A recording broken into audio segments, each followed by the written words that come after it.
713 cc's V-twin. I believe the other one has a single cylinder. Excuse the branches, I was cleaning up the yard today. But we got two 20 amp household outlets. This signifies that it's 20 amp. Usually if you don't have that, that's a 15 amp. Your twist and lock, your 3-prong. Also this is 240, no, this is 120, so that'll be your RV plug. And then you have your 240, which says 120, so I guess it's switchable. Obviously where your grounding strap goes, but that'll be for my welder. I'm gonna see if that fits a little bit later today.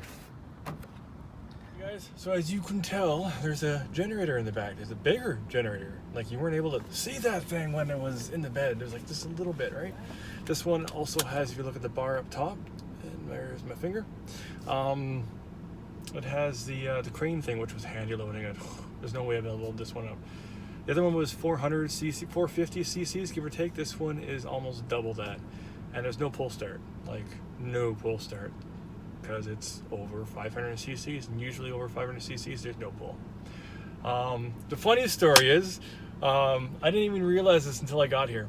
So originally, as you guys might remember, I bought a giant compressor. And then I'm like, no, I don't need this. So I took it back, and at the same time, I got the generator. And it's been sitting in my garage, and then recently I went to go use it, and I was like, I can't plug my welder directly into it. Like I could have got the twist and lock and thing and whatnot, and I didn't really feel like making that adapter yet. And then I realized there's only 20 amps. So I'm like, okay, so I can only run my welder up to about 80% of capacity. It only welds to about 1/2 inch, so you only get maybe 1/4 inch of capacity. So if I really need to crank it up, the generator couldn't keep up with it. So I called and I said, hey, what can you guys do for me? So that story leading up to it, Paul comes out and he's talking to the cashier, and he's like, this is Michael. He comes here often. I'm sure you've seen him around, and he likes to trade things up. His wife, and he's joking when he says this, his wife sees him buy things, and then it sits in the garage, and then she's like, you got to get that out of here. So what Michael does, he goes, and I know I'm referring to my third person, he goes and brings it back, not used, clean, everything, and pristine condition, after he's sat on it a while.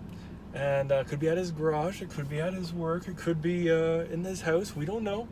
But as long as it comes back nice, we're always welcoming of his return visits, because he usually flips it and gets something else.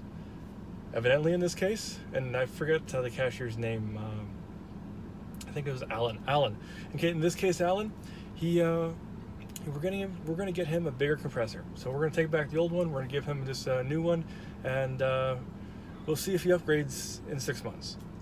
So that's the treatment I get, because they know me. They've known me for years, and it was a blast dealing with Princess Auto. And again, didn't use the compressor, so I brought it back. Didn't use the generator because I couldn't use it for my welder. And now this is the second generator, third time I'm returning it, and now I've got a bigger generator. Thank goodness that I was able to sell the boat today, because this wouldn't be happening otherwise. And there's no pull start, there's no 12 volt charging on it, which was okay with me. We had to go through a bunch of keys and figure out which key it was. And this the key that I have right now is the key of least resistance, because they all worked. And it's already assembled, so I didn't have to assemble it, so that was a plus.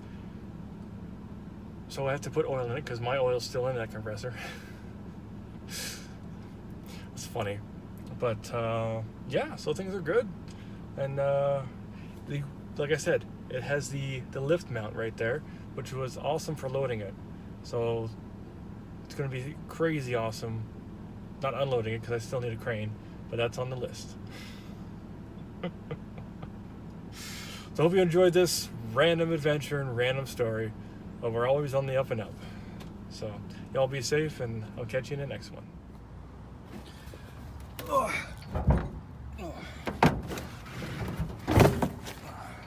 Okay, so as you guys know, I got this generator. Let's just put that back. There we go, locked it, because of the lifting point. The best way to do this, because you see this little piece right here in the center. Forgive me for doing this one-handed. There, so if you get that strap, in the middle, and then put it in here, which will give us an equal point to lift it from. There we go, just like such, just like that. So under a minute, you have your lifting point, and it's going to be steady.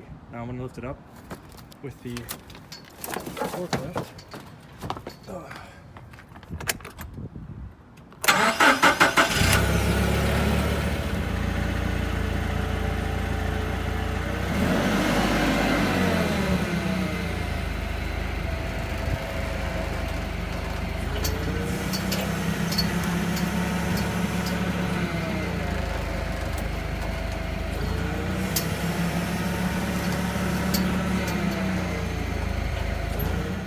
So for demonstrational purposes, we now have the generator up. It's not exactly balanced, but it's good enough. I guess with fuel it might change.